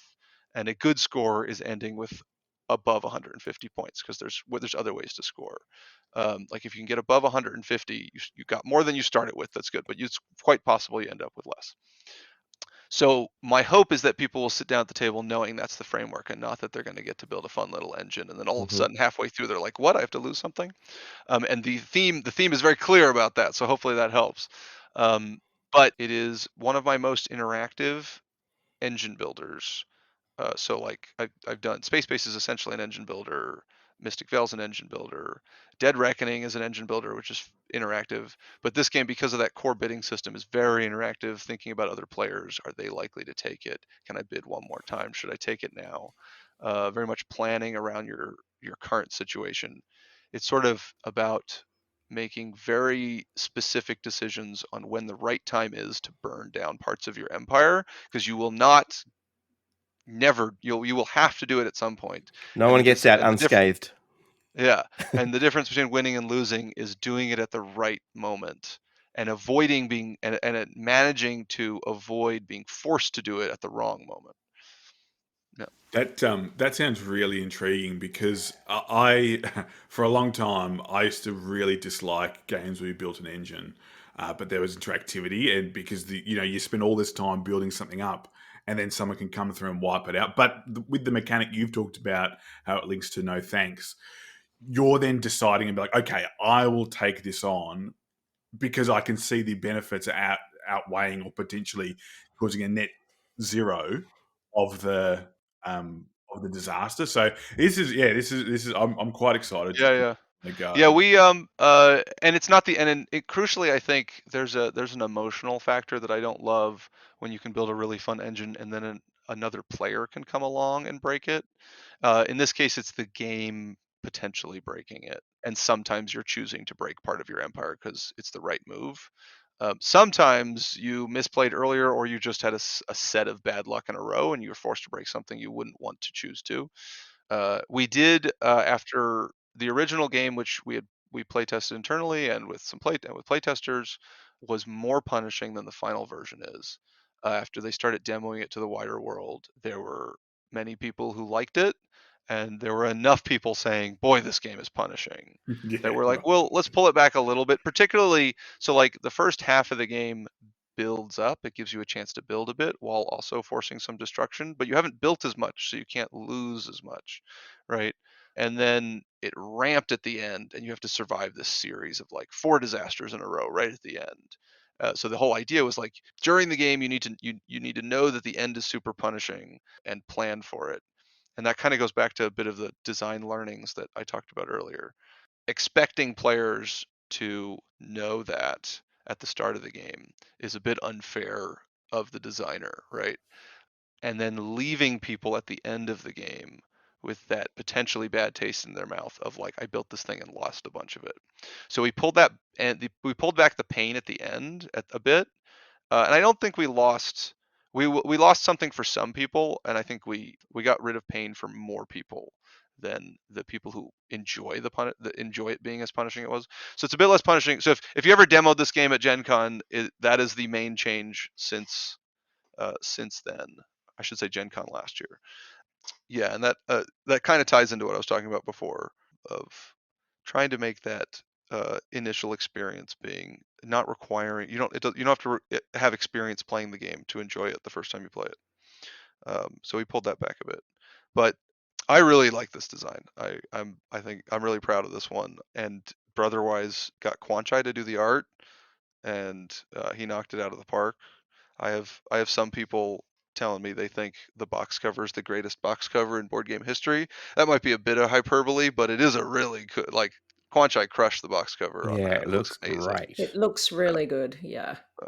Yeah, just the artwork on the cards with just yeah, the whole thing looks great. you got some lush green fields, and then you've got just other ones that are On the flip side, it's just all in ablaze. flames. Yeah. Scorched earth. I like the idea of still being able to win the game, even though half your city's been decimated. Yeah, so again, that goes. I hope people will sit down at the table knowing what game they're getting into, and not be too precious about their empire. The whole concept is you start with a perfectly undestroyed empire, and you will not end with a perfectly undestroyed empire. And there are paths to victory where you end the game with like 3/4 of your empire in flames, and you win the game, right? It's about managed destruction. And there's other paths to victory where you are very precious about your empire and you succeed. You're often walking a tightrope when you're doing that, of like, you're low in resources, you're dodging things, you're hoping people take the one, you're like bidding your last resource and hoping someone will take it. But if you can walk that tightrope, you can keep a lot of your stuff and potentially win that way. And then there's many middle ground paths. Yeah.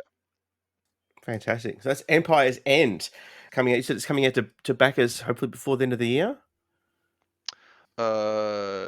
Probably November, I want to say. I think that was the last update I got for backers, and Nice. sometime probably not that long after that for retail. Right. So hopefully, retail in Australia we'll see it about 2025, 26. We get all the best games really late down. But it's still one to keep an eye out for. So it's Empire's End. We also had Heat, Pedal to the Metal, and Lorenzo, El Bozo, or El Magnifico, depending on how you play it, Conor. All right, we're running along as we often do, and we have guests, so we're going to quickly head to our next segment, and we're just going to recap last week's question of the pod. If you're looking for a new board game, you need to check out adventgames.com.au. They have a great range of games, including pre-orders and hot new games. Anything you could be looking for will be there at Advent. Dean provides excellent customer service that is second to none, and he's always keen to support the Australian board game community through events, game days, and even through sponsoring a podcast. So head over to adventgames.com.au today. That's adventgames.com.au. Now, the question of the pod last week was, what mechanic or system do you want to see more in board games? And what makes it so appealing? Guys, you were able to check out our Facebook and our Discord and our Instagram. Were any responses from the community that caught your eye? Well, on Facebook, and I thought it was very apt to this week, Tara Clapperton said, transparent cards are where it's at for me. Yeah, she said that. So a la Gloom and more recently Canvas. She didn't mention Dead Reckoning or Mystic Vale, but Oh no, I know that's what she meant. She mentioned hate as well. What? She put no. Yeah.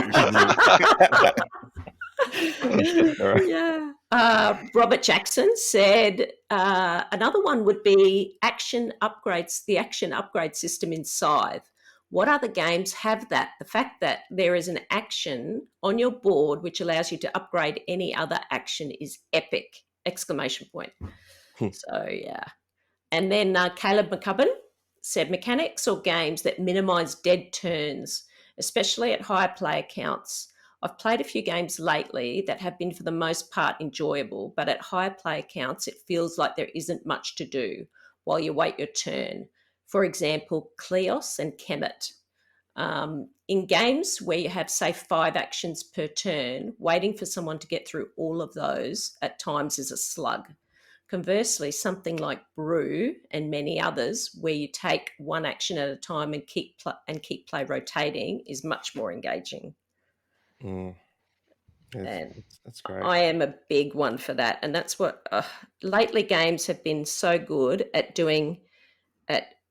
Including simultaneous play, for example, is another one. But John, when Space Base is awesome for that because everybody does something on their turn. It's exciting. My kids aren't complaining when they're playing it.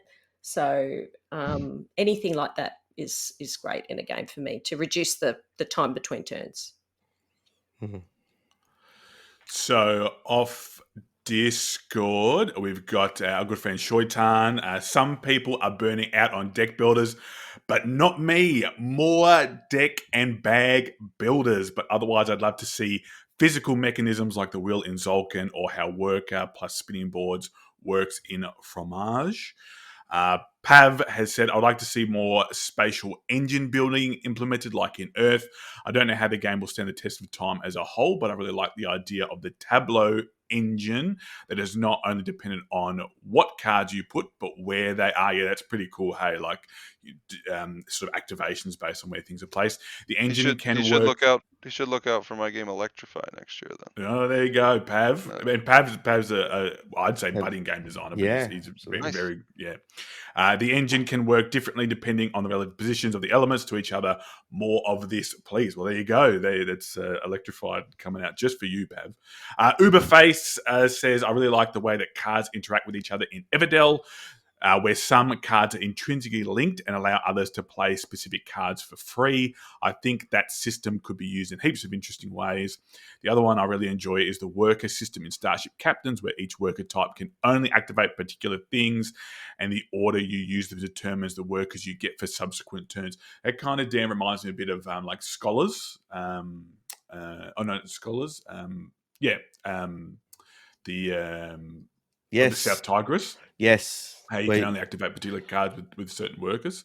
Yeah, so you've got to be conscious of what you're taking now because that affects what you actually can and can't do on your next turn. Yeah. And then another game designer, funny enough, Jay Benedictson said, I'd like to see more scenario-based variation in games that don't usually have it. I'm not talking about big narrative arcs or every game having new content. I'm more talking about minor tweaks to the rules, like the way Hadrian's Wall solo works. Okay, this game you can't use X and you must complete Y. It's not uncommon to have a variable public or personal goals, but it feels less common to have per-game restrictions, and I feel like they change the way you play more than just changing the way you score points. That's good. I love that response because it also allows you to really dive into the breadth of what you can and can't do with the game, rather than like for Hadrian's Wall, it's very, very easy to just have a system the way you want to play it, and then every time you're just following the same way. Whereas the solo campaign says, okay, so now for this campaign, you can't do X, or You got to do it with standing on one leg with one hand tied behind your back. Or it kind of feels like that because it forces you to actually try different parts of the game that you kind of steer clear of because you've got your pet way of playing it every time. Yeah. And you get so much more replayability out of it, and you get to dive into parts of the game that the designers have actually put in there for you, but you've kind of gone, oh, I don't need to touch that. It's like, well, now you do, because I'm going to handicap you by you can't do X and Y. You must rely on Z. Then on Instagram, we have, you're gonna have to forgive me, Sparkle Glitch 13. I know it's already common and everywhere, but I love set collecting. K Plays Games says dice manipulation, like Role Player and Dice Hospital. It's super rare, but so fun. A Girl Who Loves Boxes. Tile placement. I like the feeling around creating new space and opportunities. And there's mystery. And Joey Imitates Art. The mechanic where everyone controls every side in a conflict, like in War of Whispers and The King is Dead. Don't know what that's called, but I love it because of the way it turns regular strategies on their head. He should look up The Last Kingdom, not the Last Kingdom, which is my game. I'm loving this. No. I'm I loving did a lot of. I gave credit. I Left, gave right, credit and specifically to The King is Dead in my rulebook for that one. It uses a very similar no one's on one side type of thing. Yeah, I like that a lot in games too. It is a cool mechanic, because you're so used to, like, we played lots of like Warhammer or whatever, and my dad was a big war gamer, so it was like you pick a side and you play that, but I like the manipulation and the underhanded tactics. It's like, am I moving them there because I actually want them to win, or do I want them to get wiped out? There's a classic game like that called Imperial, right, by Martin Wallace, I feel like. Yeah, where right, you only control the side that you have like stock majority in. Yep. You could lose stock majority. Yeah. So there's some great responses there. Now for our new question of the pod, and I haven't had a chance to talk about what I've been doing lately, but besides some of the board games, and I've, like Dana, I've been spending a lot of time on BGA, been playing a lot more Dracula versus Van Helsing, playing a lot more Actually, since I sizzled Dracula versus Van Helsing a couple of weeks ago, I've been able to win a single game. So I think I've completely jinxed yourself. Completely jinxed myself with that game. I still love it, but I just cannot get a W. I should have sizzled instead because I'm still loving that. But another thing that I did during the week, I went to the local, I was going to say $2 shop, but nothing in there seems to be $2 anymore these days. But this is the local sort of budget shop, and I bought a quite a large box that shuts with a magnet clasp, and I've started consolidating all of my Aeon's End cards into one, almost like a treasure trove. So I've got all my market cards, and I've got all the different characters and the different nemesis and stuff. And I ended up putting a movie on, and I was sorting through them, and I was sleeving things that I hadn't sleeved, and it was just so satisfying. And I thought a question of the pod that I'd like to pose to the community is, what small part of this hobby gives you great satisfaction? Because for me, sorting through my cards or getting creating a deck and going through everything, if I'm going to play Arkham Horror, just I can get completely sidetracked just by going through all the cards and sorting things. And I know we've got a few others in the community as well that like to create their own Arkham Horror decks or Marvel Champion decks, and you can completely just lose yourself in just that small little part of what is quite a large hobby. So, question without notice to the three of you, Dana, is there anything really small in this hobby that gives you just great satisfaction? I don't know whether I should mention this with John here because it's a bit weird, but I really like the smell of the box. I don't think you're alone there. I'm a box smeller. I can't help it. Like the first thing I do is I sniff the box, and I've got. It's not weird at all. I do that too. Oh God, it's such a relief. Oh God. But anyway, opening a new box and just like the fresh cardboard. Yeah. Cardboard particles. Delicious. Oh, that's so good. Oh, if only they could bottle that. But when I had board games in my cupboard, I used to store it in the cupboard. You don't anymore because you want them to be seen. But I used to like just crack open the cup. Oh, this is even weirder. I used to crack open the cupboard and just sniff them, and then close the cupboard again. Isn't that weird? That's so weird. Oh I God. love opening a new game, and Yeah. the smell of that fresh cardboard is great. Yeah. That's the first thing I do. And actually, Great. That's a great answer. I think. people save their games for me so that I can sniff it. Yeah. You've got dealers out there. I assume Yeah. you. Is it correct to assume you were never a Magic the Gathering player? Or No, no. I because that was definitely a thing about opening packs, right? And there's like it just associates the excitement of a new thing. That smell is so associative. They changed it. They changed the ink. It doesn't smell the same, John. Oh no! I'm convinced. They ruined it. They ruined it. And then it'd be like Apple, because you know, like how Apple designs like the experience of opening like a box. So it's like, oh my god, that's what Watsy needs to do. That they need to hire people. No, we got to get that smell back. How are we going to get that smell? They changed their focus to Arena Online, and they stopped caring about the physical stuff. That was all time. Like we'd always get packs at Christmas. Yeah. And we'd open them up, and it was like you'd open up your presents, and it was like opening up another present. I was going to say, when you're talking about opening up board games, I'm glad John brought that up, because that's a big thing as well. Yeah. The other thing about opening a pack or taking a game out of shrink is you're doing it for the first time. You can't then just close the pack and enjoy that experience again. It's a one-off sort of momentous. No, you can. You can. It stays there.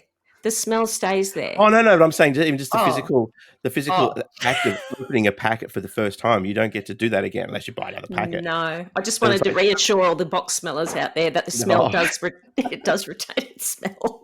Have you ever repunched a punch board? Yes, like I have. Pieces back in? No. Yes, I have. Yeah. Yes, I've done that. Oh God, this is strange. Wow. This is like a professional. No, this is great. This is exactly what I wanted for this question. Conor, have you got any small part of this hobby that gives you just immense satisfaction? I feel like mine is vanilla as compared to like what Dana just admitted to. I don't know if it's a small one. I've said this a couple of times. I love painting. I don't do it enough. It's not a small part of the hobby, really. It's like a side hobby. But whether it's painting my Warhammers or priming them or putting them together, so there's that one. I do, like you said, Dan. I love going through and theory crafting my Arkham decks. That's great. I've talked about that a few times with Sub-Zero Joe as well. Yeah, I don't know. You sort of caught me unawares. There is that feeling, though, when you open a game for the first time, especially one you've been like crushing on big time. It's like, oh my God, I can't wait. Like I remember the first time I opened up Too Many Bones. I was like, I wanted this game for so long, and I opened it up, and it's like I finally have it. I finally have that tactile feel and all that type of stuff. Maybe getting those, XY pieces that you get for the first time and using them in a game. I quite like that, whether that's your iron clays, so busting out the iron clays instead of using them for money, or using the geeked up bits for quacks, or using the new bits for underwater cities. Like that's all good. So I think that's going to be my answer. When you get to use those geeked up bits or those exclusive or these XY bits, that's a small part that I really enjoy. What about yourself, John? What's a small part of this hobby that we love that just gives you just immense pleasure? I mean, I could answer the question as a designer or as a gamer. Both. As a gamer, probably just that feeling of possibility when I look at a shelf of games, right? Even games I've played before, there's just that sort of excitement of like, oh man, I want to play that again, right? And then the idea of new games, when you first start reading a rule book, right? And there's that little like, what am I gonna find in here, right? And that's somewhat as a game designer too, like there's an intrigue in the way the systems are all going to come together. I guess that's true of gamers too. That's why we all love it, right? And that excitement of like, what puzzle or discovery or adventure or story is this box of cardboard going to give me, right? And that sense of possibility is there. I sit in my dining room where I have my shelf of games, right? And there's a weird satisfaction at just looking at my own shelf of games and being like, yeah, that one's good. I want to play that again. Oh, I haven't played that enough, right? I still haven't got to that one, and I can't wait to get to that one, right? This one, it's just like, yeah. I think that's it in general for board games for me is, that sense of like limitless potential. Oh, I'm right there with you. Yeah, just sitting back. It's like doing the lawn and then just standing back and just admiring it. I could stand in front of my Kallax for an hour and just sort of, I love that. Oh no, I want to play that one. Actually, no, that one's much better. And do you stand and there with a like stubby? I've got. Beg your pardon? You mean a drink? Sorry. I've got a bit of like the collector itch, but not really. I'm not like I don't collect anything else. Do you have a shelf of shame other than hate? Is there a shelf of shame there?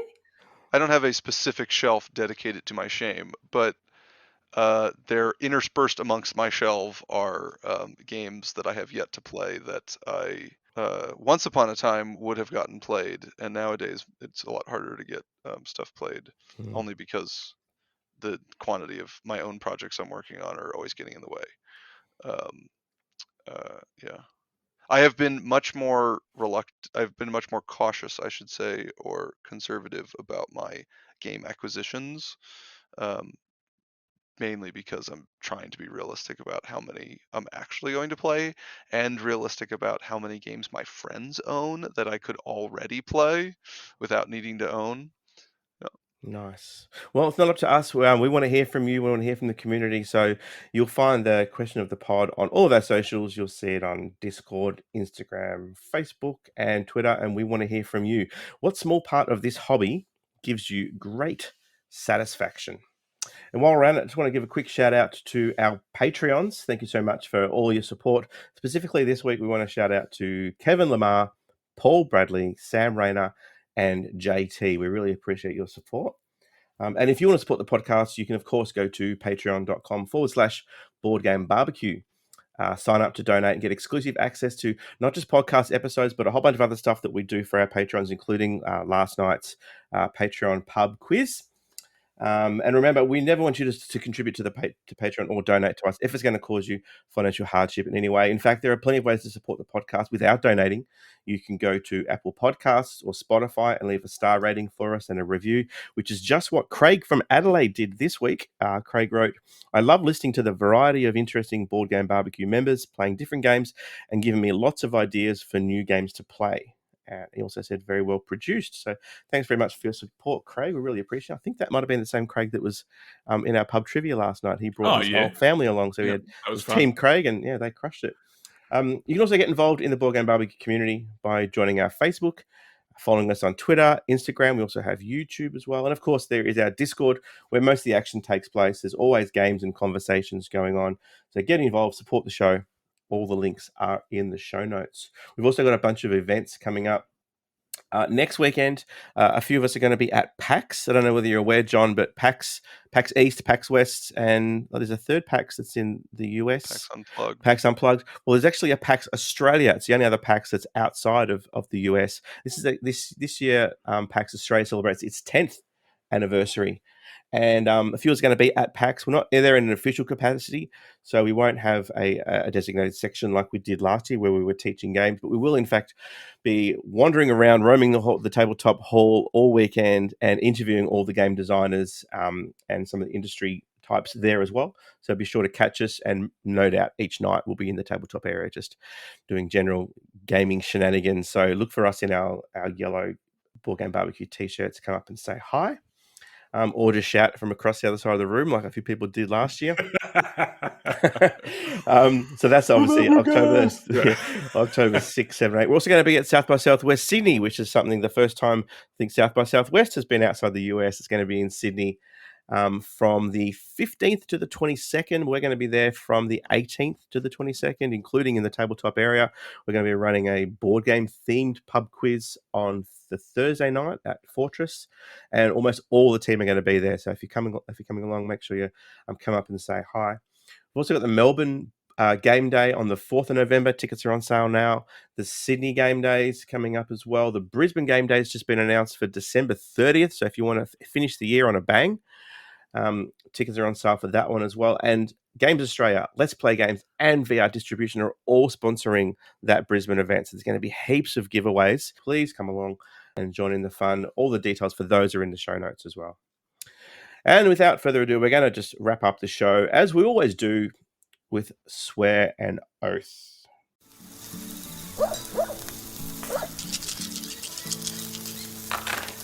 Now, John, Swear and Oath is a section of the show that it's our tradition where we swear to. Initially, it was to get something off our shelf of shame. It was a way of committing ourselves to playing a game.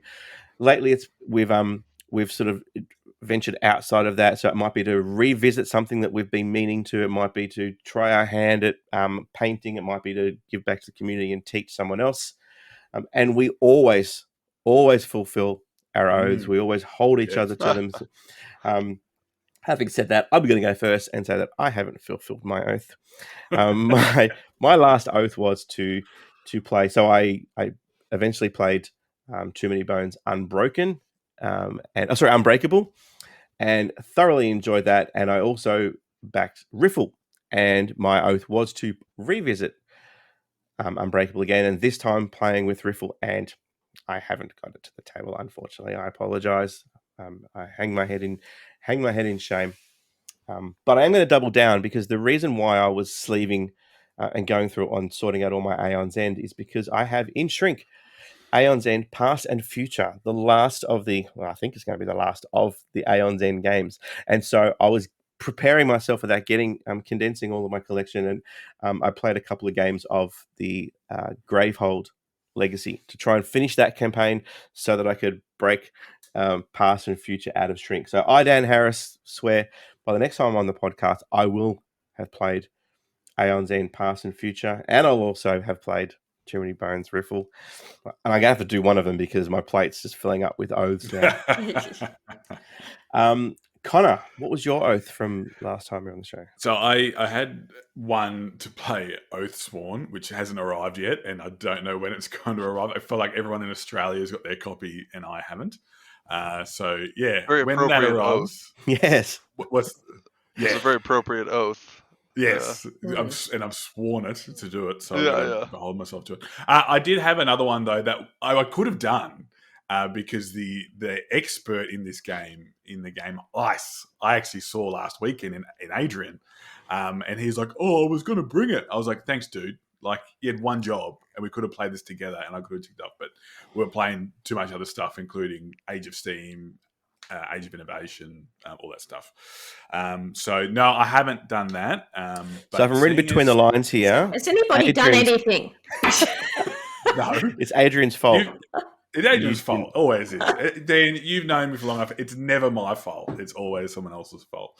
And now I'm doubling down on him getting this done for me, because Adrian may be the only person in Australia with the cards from the game Lorcana, the Disney card game that's sort of taken the world by storm. So he opened up a few of the packs on a live stream on our Discord, John, if you weren't aware. And I'm hoping to play that with him this weekend at PAX. So along with playing Ice with him, which I'll force him to sit down. I might, order him a JD and Coke or a JD and Mountain Dew or something like that for him. But I will play a game of Lorcana with Adi and find out what all of the buzz is about. And we might be able to talk about it on a future podcast.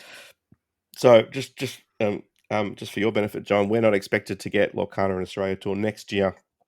Oof. And so we had a couple of friends from the show who sent Adrian a couple of copies from, I think, the UK. Nice. Those copies came from, just so we could see what all the fuss was about. And I haven't got to try it yet. Yeah. I assume I will at some point. No. Well, you happen to know people, so. I do live in LA. You probably know the mouse himself. Dana, please tell us one of us has actually fulfilled their oath. Well, I thought it was up to someone to set an example. So I did fulfill my oath. I played Underwater Cities, which has been sitting on my shelf for about a year. And actually, I got to play it several times. I was just really lucky that I was able to play it. And of course, I loved it. Vladimir Suchi is a beautiful boy. And I played it. So I played it at 2, 3, and 4.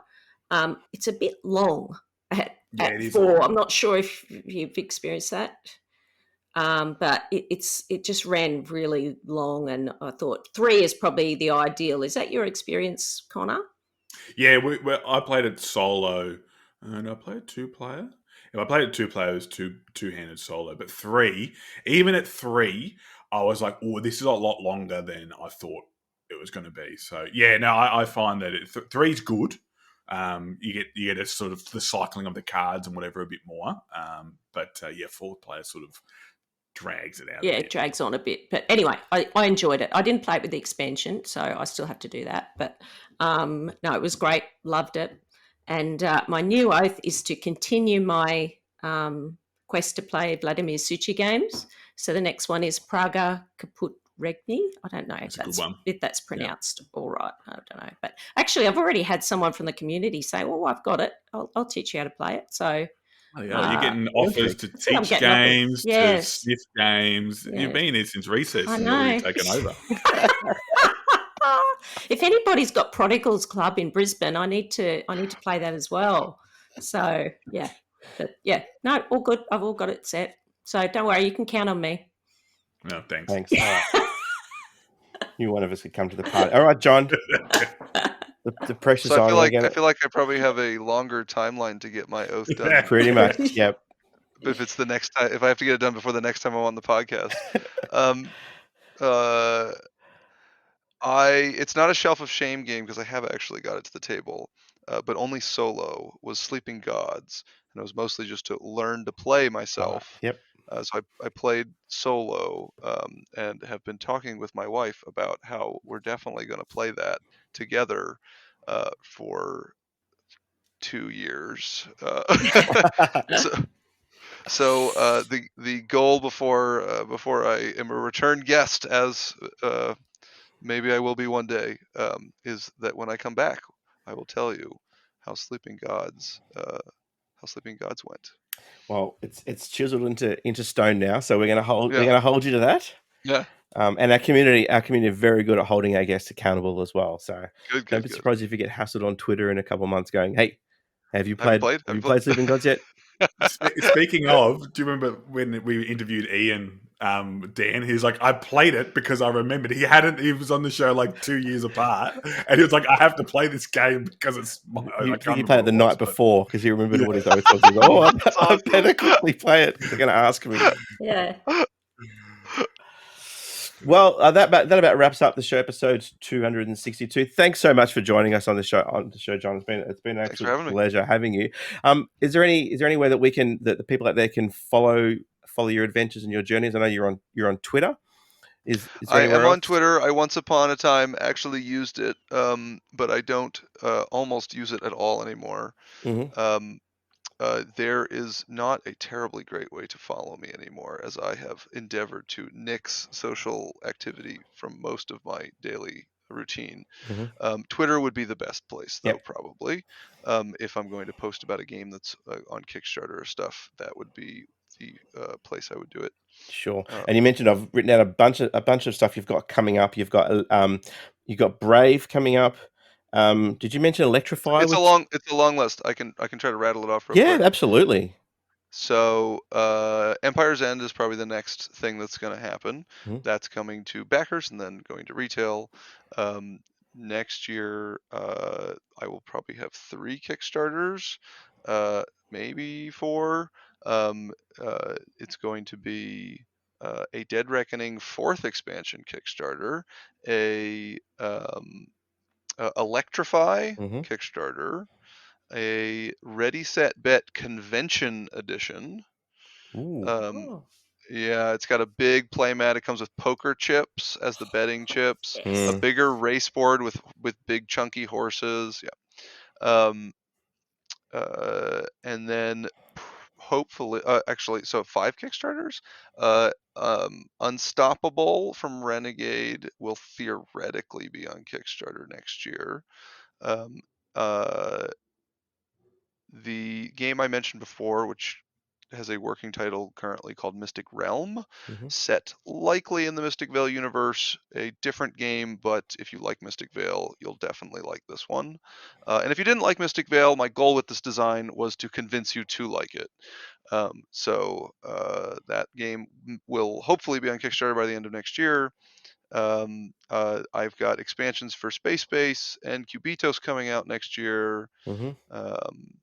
A very secret game I'm not allowed to talk about that currently is hopefully going to come out next year.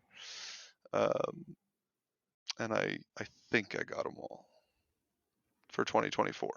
I could keep going. There's some 2025 things scheduled too, but I think that's good enough for now. I've run out of room on my page to write all those down. But that sounds amazing. I'm really happy for you, and congratulations on all of your success up to now. And yeah, we definitely look forward to having you on the show again next year. Maybe prior to one of your Kickstarters dropping, and we can dive into that a little bit more. And I'm no doubt the community will support you. So thanks very much for being on the show. Dana, Conor, pleasure as always, guys. Thank you. I feel like actually, Dana, I think you let John off lightly. Yeah.